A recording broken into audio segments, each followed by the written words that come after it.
Chevra's since that night at Baptiste's place. Well, guess there's no point in worrying about it now. Let's go join up with the others.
Good morning!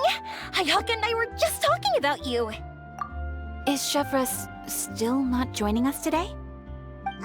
Probably not. We haven't seen her either. Huh? That's such a pity. Director Farina said that we've only got a few small scenes left before wrapping up the entire thing. She even said that she'll get me into a couple scenes, so everyone will have a chance to shine in front of the camera. We were also planning on having a victory feast once we're all finished filming. You can join us, right? If only Chevros was here. I still haven't taken a photo with her. I'm afraid that can't be helped. Those special patrol folks are like phantoms when they've got a case on their hands. But to be honest, I'm even more concerned by what I read in the Steambird earlier this morning. It said that the killer in the murder case was none other than the author of the Two Musketeers. Oh yeah, I heard about that too. He came forward and confessed his crimes, but gave no explanation as to why he pulled the trigger. We didn't know about this case at all when we joined the film. Is it going to affect the reception of our work? From a pure publicity standpoint, this will draw a lot more attention to our film. I have to say, though, that no director can be perfectly comfortable with garnering attention through means other than artistic skill. To be fair, I feel like that ship sailed the moment you allowed yourself to be named as the director on our posters. It's not my fault that I'm super popular. What was that saying again? My popularity has, Sunk to an all-time low?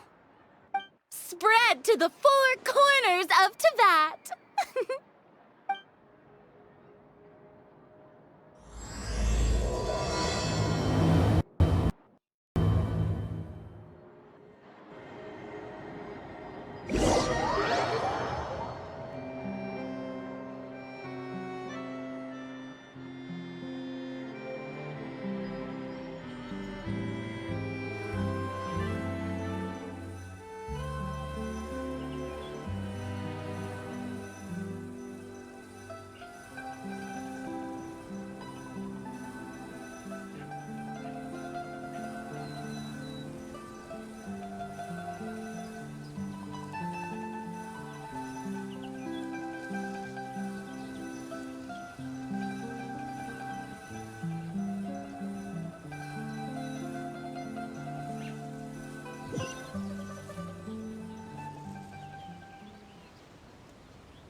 Excuse me, everyone.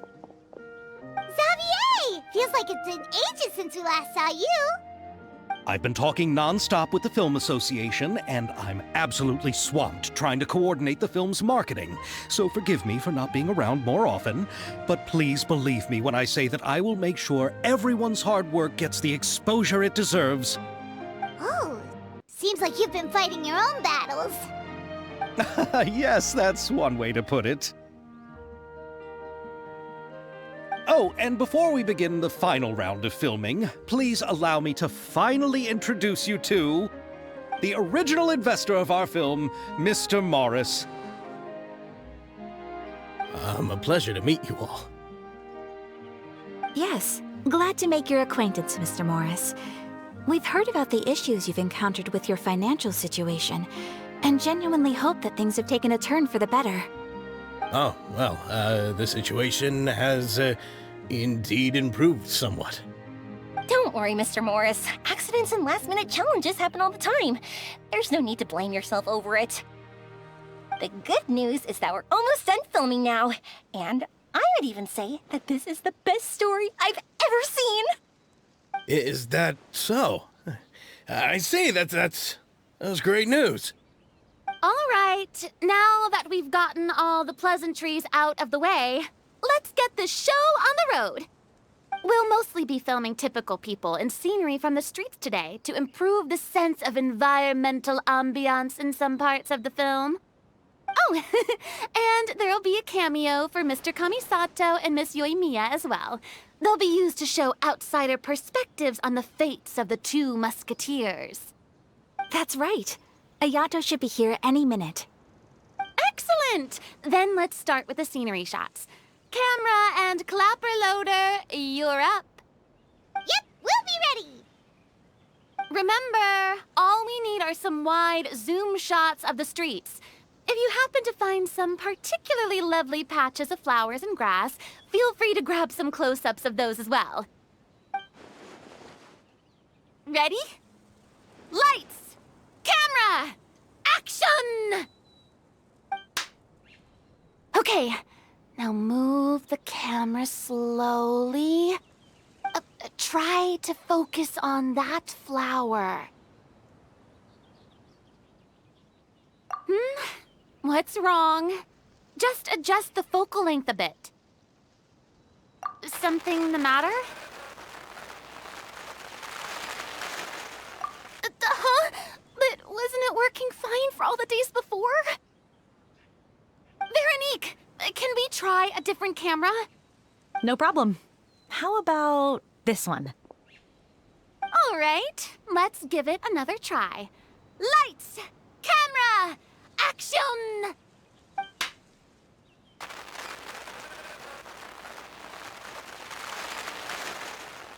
Don't tell me. This one is broken too? Veronique, do we have any other spare ones we can use? I'm afraid we only brought these two today. What? Then go find a workshop to get them repaired right away. Oh, and you too, Bono. Go find our spare camera in the warehouse and bring it back to the set. On it. Greetings, everyone. My apologies for the delay. Is something the matter, Ayaka? It seems like there are some issues with the filming equipment today. We're stuck for the moment. I see. Well, let's not just stand here twiddling our thumbs. Actors, to the makeup booth. We'll start on the next scene as soon as we get a working camera. The people at the workshop told me that the part which holds the lens in place seemed to have fallen off. That's super strange. It was perfectly fine just yesterday. Well, no time to dwell on that now. Let's get back to filming. Ahem! Quiet on set! Places, everyone! Lights! Camera! Action! By the way, have you heard about that recent murder case? Yes, I have. It seems that they've caused quite the commotion in the city. I heard that the chief of the guards is so mad about not catching the culprit that he's about to explode. Oh? I find that quite hard to imagine, considering how he already looks most days. Director, we have a problem. Oh, we're in the middle of a take! Couldn't you wait until we wrapped up this scene? No, Director, our film, all the finalized film that we've been keeping in the case has disappeared. Oh, wait, what did you say? Mr. Bonneau, please take me to where the film was kept right away. I'm coming too. No, Yoimiya, you have to stay here. Oh. Okay, listen up. Everyone who's not working on this current scene can go with Bonneau to look for the film. Everyone else, stay put and wrap up the scene. Unbelievable. How could all these problems happen in just one day? We're back. How did it go? Did you find the film? We found it in the sewers. Huh? In the sewers? Is the film still okay? We discovered it just in time, so we should still be able to salvage it. The others are checking now to see if we lost any specific scenes. You scared me for a moment there. I nearly thought we had lost everything. I really don't want to experience that feeling of despair again. Okay, but who could have stolen the film and dumped it there? Could it be, some competitors working on other films? But if they wanted to harass us, why wait until the last day? Okay, we don't have time to really look into it right now. Let's strike while the iron is still hot and wrap this thing up once and for all. Yeah, let's finish it.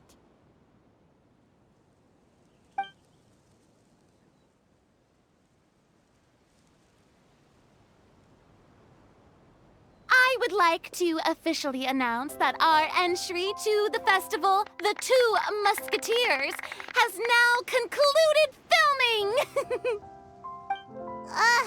Paimon is spent. It's so late already. Even though the filming process proved to be extremely challenging, everyone provided valuable and unique contributions to the final product. Thank you all for your dedication and support. And just like Director Farina, I would also like to extend my most heartfelt thanks to all of you. Really, you've all helped me so much. All right, let's save the awards speech for later, and hopefully also get some rehearsals in before the real thing. Anyway, now it's time to party! Let's all make our way to the beach and have a celebration feast so loud and fun that even the blubber beast will want in.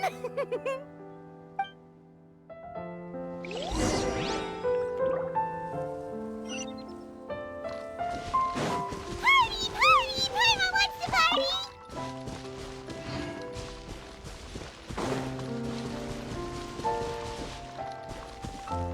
Whoa! This place is hopping! Everyone's finally getting to relax after wrapping up the film! Let's go chat with someone! Have you ever seen a fireworks show, Mr. Morris? It's pretty amazing.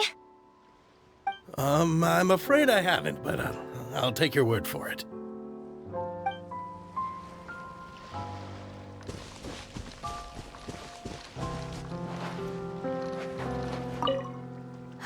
This is turning out to be quite the party.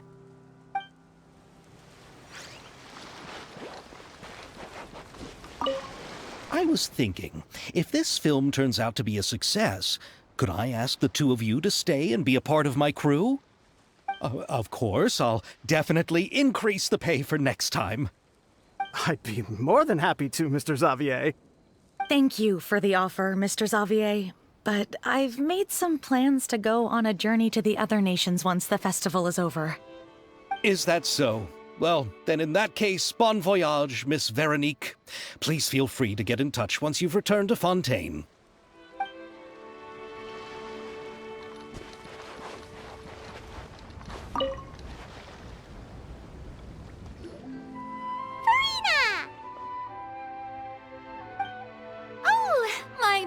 darling clapper loader and camera operator.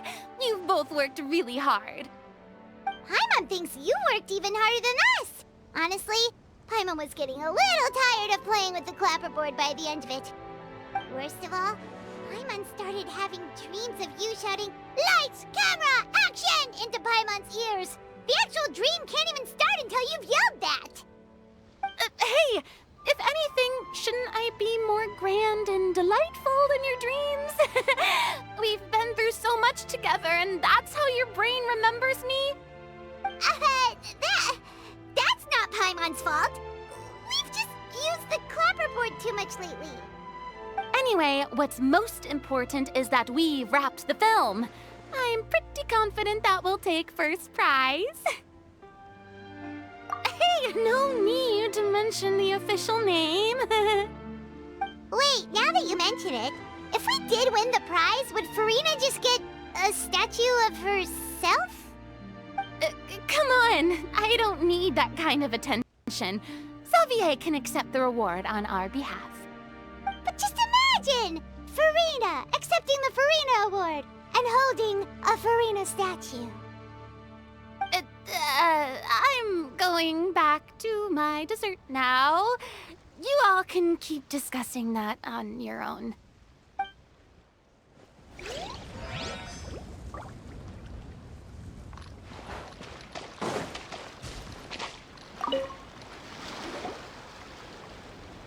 Ayato! How's your work been going? Everything went rather smoothly. Thank you for your concern. Ayato told me that we've already confirmed the dates for some Inazuma Fontaine cultural exchange events. So the next time we visit, we'll be doing so in our capacities as the representatives of the Yashiro Commission.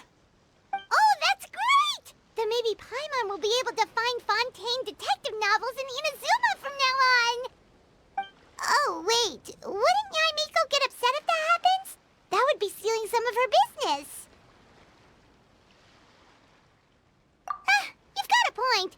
She's always complaining that light novels have become bland and too predictable after all. The cultural exchange won't only feature literatures of both nations, of course. We have also made plans for cross-cultural engagements in the fields of gourmet cuisine, toy making, and artisan craftsmanship. Whoa! Paimon's getting super excited now! When the time comes, be sure to visit and participate in all the events.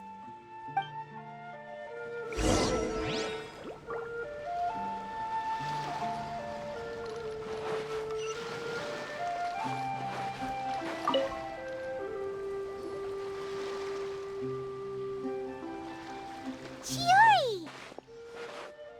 Hey, you two. Are you not really into these kinds of big social occasions? Not particularly. But this is still better than Fontaine Fashion Week. But if this film becomes a big hit, people will definitely come flocking to your shop. Yes, that's highly likely. As long as the film can premiere as planned. Are you still worried about the case? That and all the obstacles we had to face today. You're right. It's as if all our bad luck just manifested at once. But why today of all days? No, it's nothing. We've already delivered the film to the editors, so there should be nothing more to worry about. How are you doing, Mr. Morris? You having a good time? Well, you could say that. Do you happen to know when the party is scheduled to end? Judging by how much fun everyone's having, I'd say probably not until well after midnight. Is there something that you still have to take care of at home, Mr. Morris? Oh, well, I'm just not a late night person, so I might take off shortly. Oh no! Silly me. I almost forgot something super important. Oh, what is it? I prepared a whole batch of fireworks for the party, but I forgot to bring them over from the warehouse. Fireworks, you say? Well, that's, truly a pity. Sorry things didn't go as planned. Could you help me carry them over, Mr. Morris? I won't be able to fetch all of them by myself. Me? Are you sure that you can't find anyone else? I just wanted to make this a surprise for everyone. The warehouse isn't far from here. We'll be there in no time. Pretty please, Mr. Morris. These are some of the best fireworks I've ever made. So I also want you to see them before you leave. They're stunning. I promise that they'll be a once-in-a-lifetime experience that you'll never forget. But... It's okay. Just come with me. If we're sneaky enough, nobody else will see us leaving. All right.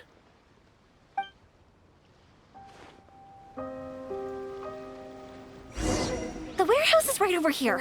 I moved the fireworks there in advance, so it shouldn't be too much work bringing them back. It's still a ways away from the party. Sorry about that, Mr. Morris.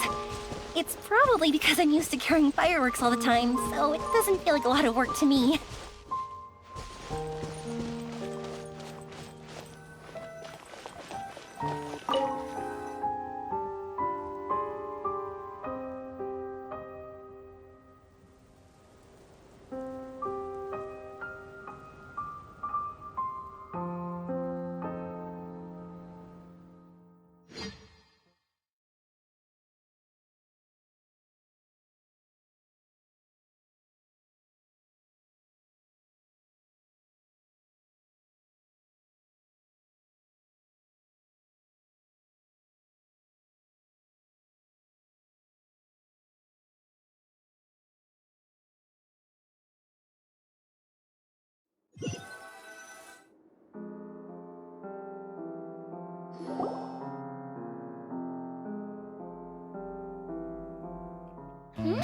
It's dark in here.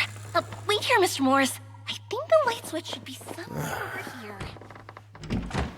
Why did I have to get roped into this? What was that?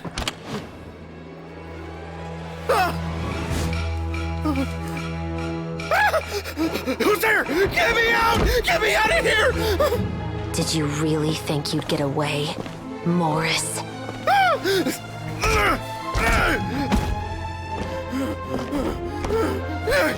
You've got the wrong guy! It wasn't me! I'm not the killer!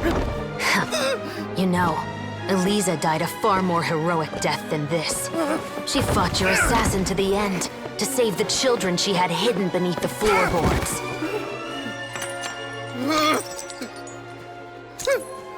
That is Eliza's pendant. The one with a photo of you two inside. The one you gave her. Ring any bells? It's a fake! It has to be! There's no way! No way your assassin didn't destroy it, you mean?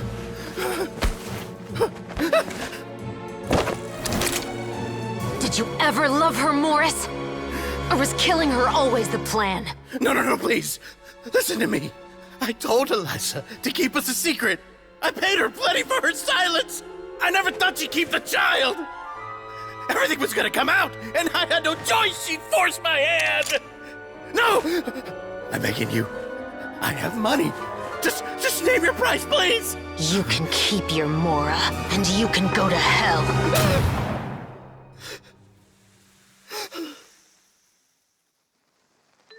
I'm Captain Shovraz of the Special Patrol. Morris, you're under arrest for Eliza's murder. Huh?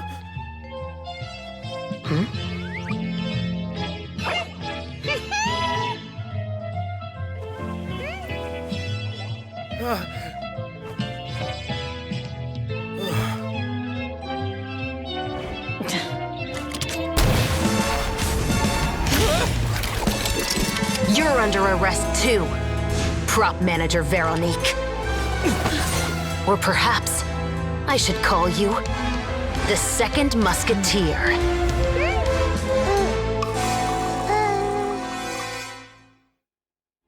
Wait, what's going on? This wasn't in the script. Drop the gun, Veronique. Why? Why would you keep me from exacting revenge on this heartless monster? Drop your weapon. This is my final warning.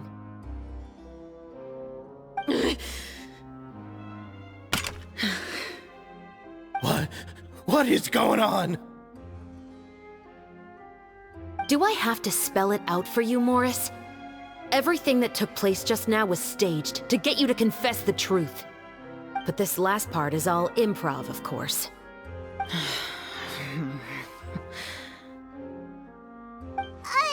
Shivras, you told us you wanted us to help you stage a play. You never said anything about the second Musketeer.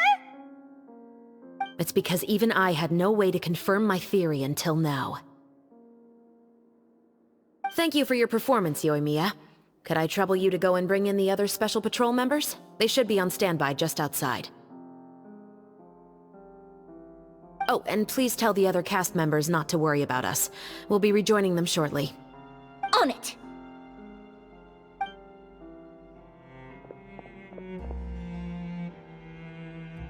So what do you think, Morris? Care to talk about what happened 20 years ago? My patience is limited, you know. Don't force me to take you back to the interrogation room. I'd wager that you wouldn't last for more than a minute in there. With the recording we made, you have no chance of winning in court. Cooperating with us now is the most practical move. All right. I'll talk. I hired an assassin to murder Elisa. She once worked as a maid on my family's estate. She was very beautiful, and after some time I fell for her. We kept our relationship a secret and carried out an affair for some time, but it wasn't long before she became pregnant.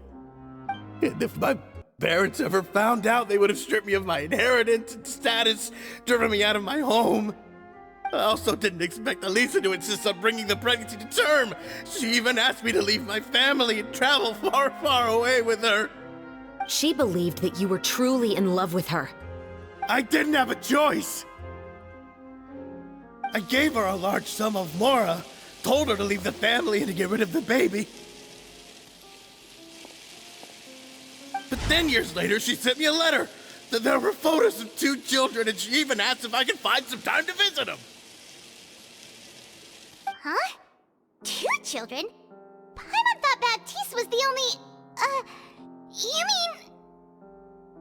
Even if she had the children against your will, you could have just ignored the letter entirely. Why kill her? I had just gotten engaged to be married to an heiress from another wealthy family. So if anyone were to find out about Elisa, my life would be completely ruined. I didn't have a choice. No. You always had a choice. You just made the wrong choice. Again. Do you know how it feels to watch your mother be killed right in front of you? My brother and I were hardly even school age yet. We were hidden beneath the floorboards, grasping each other's hands like a lifeline. We were so terrified that we didn't even know we could ever take a breath. All we could do was to watch Mother try to fight back, and then collapse to the floor. Even after the assassin left, we were still too terrified to leave our hiding spot. We thought that he might come back. It was only until the next evening when we finally climbed out and gathered around our mother.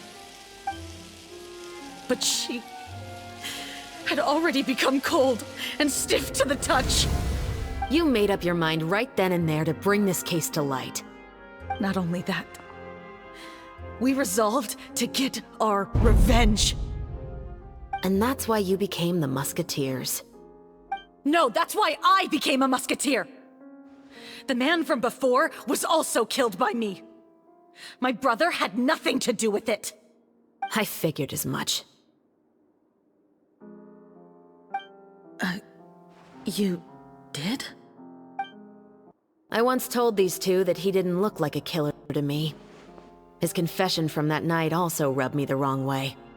I think what really tipped me off was, how could I not feel a sense of regret in him? Huh?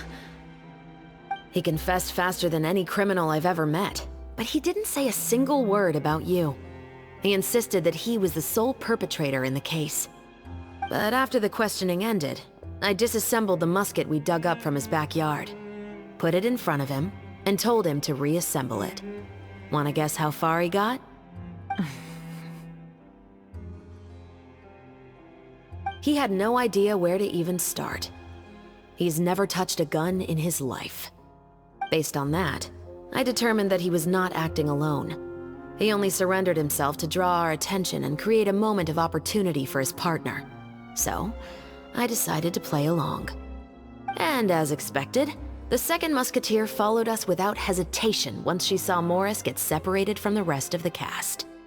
Besides, why else would he call the novel The Two Musketeers? But how did you know it was Veronique? I figured it out the moment Baptiste told me his father's name. That so-called financial crisis was all just a ruse. He just wanted to sign up as the investor and then leave the film without any source of funding. After all, he has a vested interest in minimizing the reach of this story. It's really just the same thing as what he did to Eliza all those years ago. Human scum. But then Xavier pulled out all the stops and got the film made against all odds. Morris couldn't have that. With the killer in custody, he figured it was safe to act. And so he came to visit the set today, just as I expected. Wait, so you were behind all those mishaps today?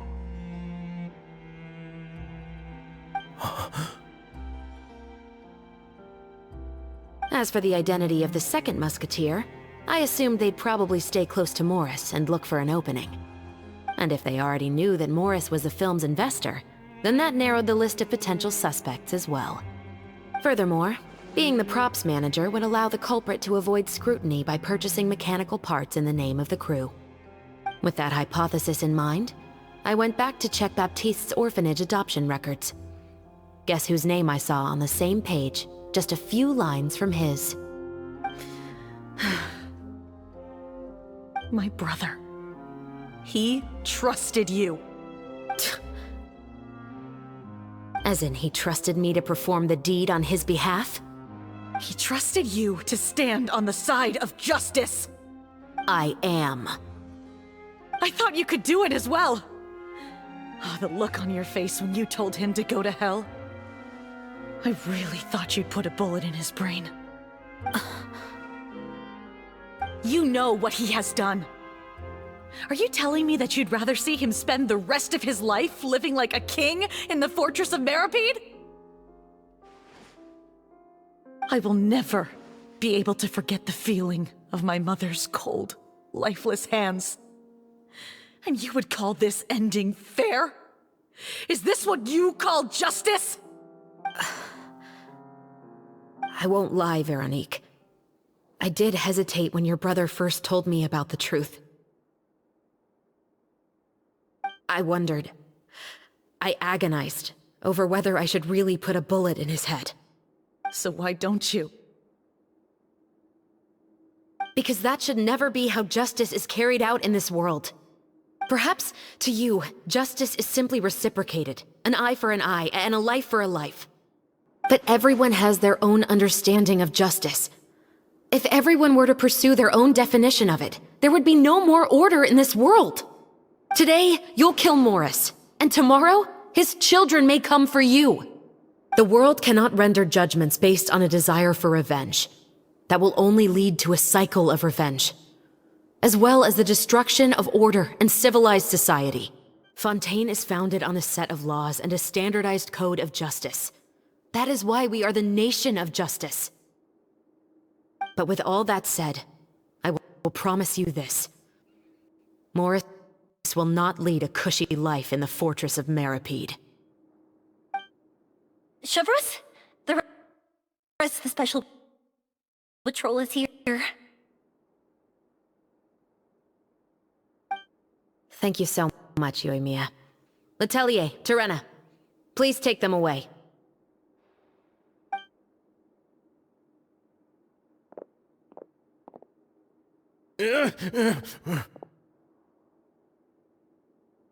I still can't agree with your reasoning. I know. Justice has not been delivered. At least, not today.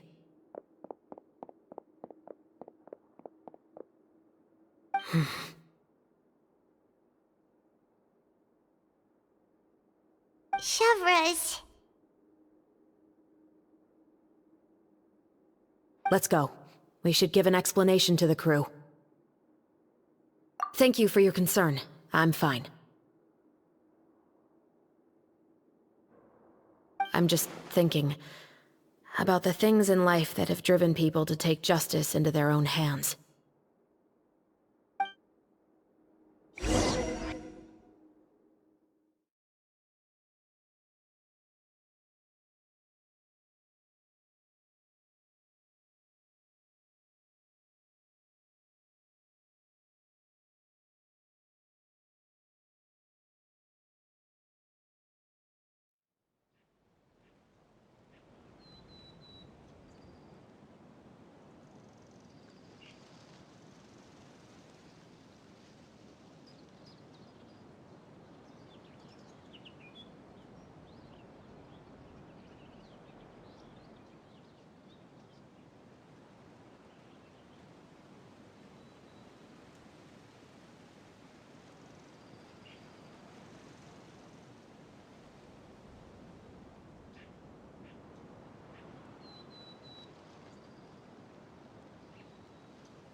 Who would have thought Morris would turn out to be...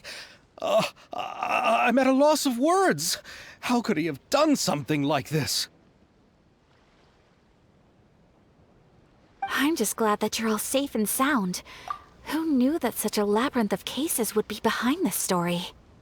Well, what should we do now?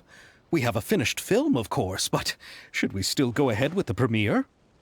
What do you mean?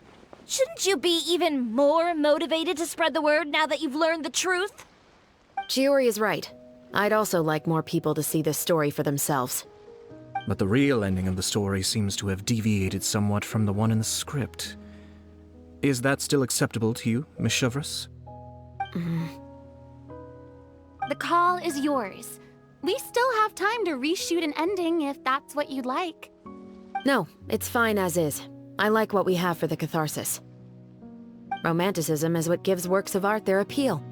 Fiction is able to explore means of restitution that could never work in real life. Just like the real world, the world of stories also has its own set of rules and justice. These different possibilities are what initially drew me to reading in the first place. Sounds good to me. I support your decision. What about Veronique? Will she be okay? She will soon face her judgment alongside her brother and Morris. If I had to guess, they'll probably all be sent to the fortress of Meripede. I'll make sure to give Risley a heads up about it. Oh, you mean that kind of heads up? Exactly. Ahem. All right, then the matter's settled. Now that everything's been taken care of, there's no reason for us to keep looking all gloomy and grumpy. Let's get back to the feast and enjoy each other's company. We'll be starting the post-production process tomorrow. You should join us, Chevreuse. You missed the first few hours of the party, didn't you? All right. Count me in. Then I'll wait for you over there. There's still some good news that I'd like to share with Chevreuse. Traveler, Paimon, could you wait for me by the sea after the party ends? I'd like to go on a brief walk with the two of you. Thank you very much.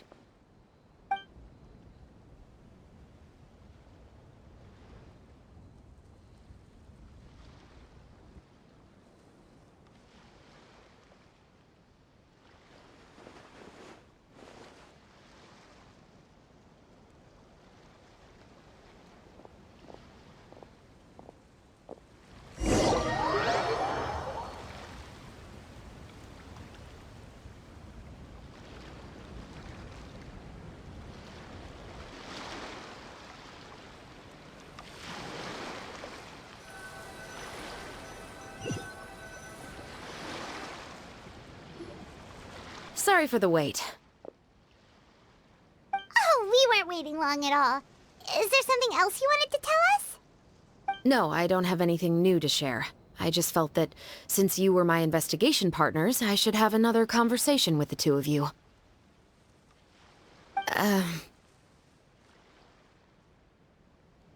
Traveler, how would you have responded to Baptiste's request if you were in my shoes?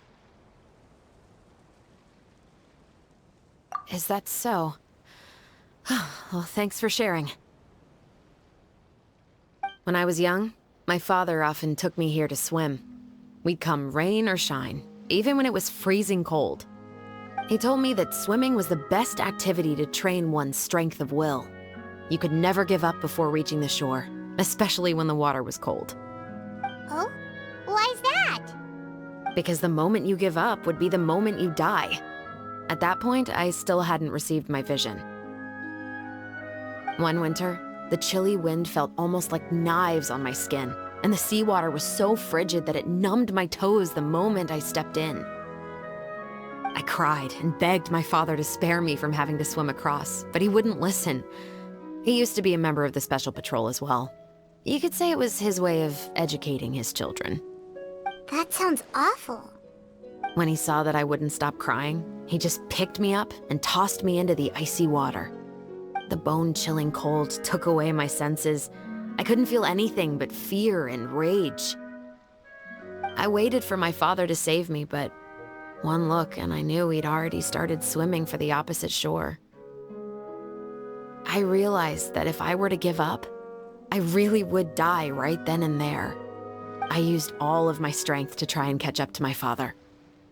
Those few minutes felt longer than my whole life up until that point. I did, however, make it to the other side. I've never felt afraid about anything in my life after that, nor have I ever cried again. That way of teaching would have never worked on Paimon. Yeah, I don't think that was the right method for anyone. It's just that, working now as I am in the pursuit of justice, I still sometimes feel like I've been tossed into that winter sea all over again. The anger and the helplessness. Chevreuse. But the worse I feel, the more I know to never give up. The alternative would be to forever lose myself among the waves. Anyway, how about a race? Neither of us will drown, but we can still see who swims faster. You guys go ahead! Paimon will grab the clapperboard to mark the start of the race.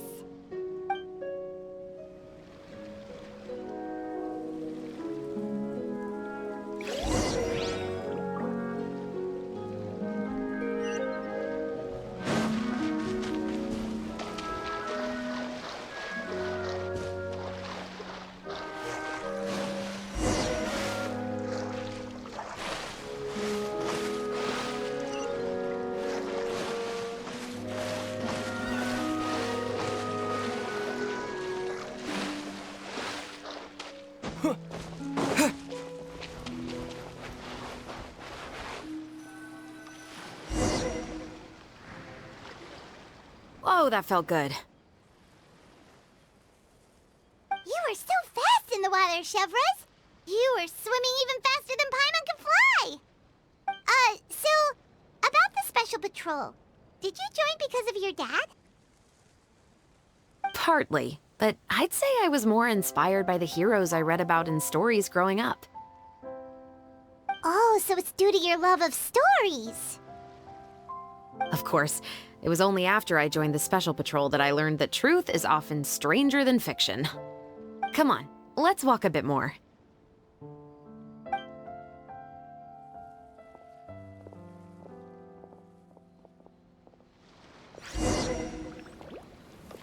To be honest, I do sometimes question whether the decisions I make are the right ones. But I know that no matter what, I must keep swimming. Because the only thing I've got my eyes on is the shore in the distance.